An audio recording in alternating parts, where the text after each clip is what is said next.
வணக்கம் மக்களே! இன்னைக்கு மகாகந்த சஷ்டி விரதம் நாள் 6. இன்னைக்கும் வழக்கம் போல காலையில எழுந்து சுவாமி இடத்த க்ளீன் பண்ணிட்டு, சுவாமிக்கு பூவால அலங்காரம் பண்ணிட்டு, விளக்கெல்லாம் ஏத்திட்டு, வெத்தல தீபமும் ஏத்துனதுக்கப்புறமா, இன்னைக்கு முருகனோட மந்திரமா வந்து 108 முருகனோட மந்திரம் வந்து சொல்லி இன்னைக்கு பூவால அர்ச்சனை பண்ணேன்.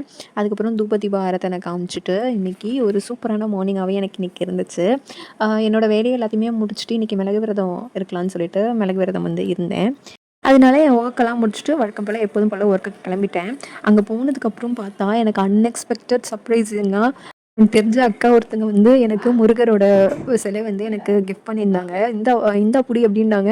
நான் ஏதோ குடுக்குறாங்களேன்னு ஓப்பன் பண்ணி பார்த்தா, முருகரா இருக்காங்க. எனக்கு ரொம்ப என்னால எதுவுமே சொல்ல முடியல. அத பார்த்தது எனக்கு அழுகை தான் வந்துச்சு.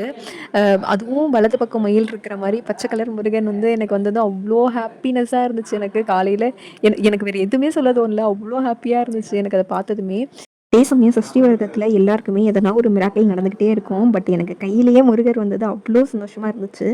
லைஃப்ல என்னதான் கஷ்டம் இருந்தாலும் சில விஷயம் நடக்கும்போது ரொம்பவே மகிழ்ச்சியா இருக்கும். அதே மாரி ஒரு மகிழ்ச்சியான தருணங்கள் தான் என்னோட லைஃப்லயும் இன்னைக்கு நடந்தது. எல்லாருக்கும் சஷ்டி விரதம் எப்படி போச்சுன்னு மறக்காம கமெண்ட் செக்ஷன் கமெண்ட் பண்ணுங்க. நான் வந்து தெரிஞ்சுக்கிறேன். அது வரைக்கும் நெக்ஸ்ட் வீடியோல பார்க்கலாம். பாய். மறக்காம நம்ம சேனலை சப்ஸ்கிரைப் பண்ணிட்டு உங்க ஃப்ரெண்ட்ஸ் அண்ட் ஃபேமிலிக்கும் ஷேர் பண்ணி நம்ம சேனலை சப்போர்ட் பண்ணுங்க. பாய்.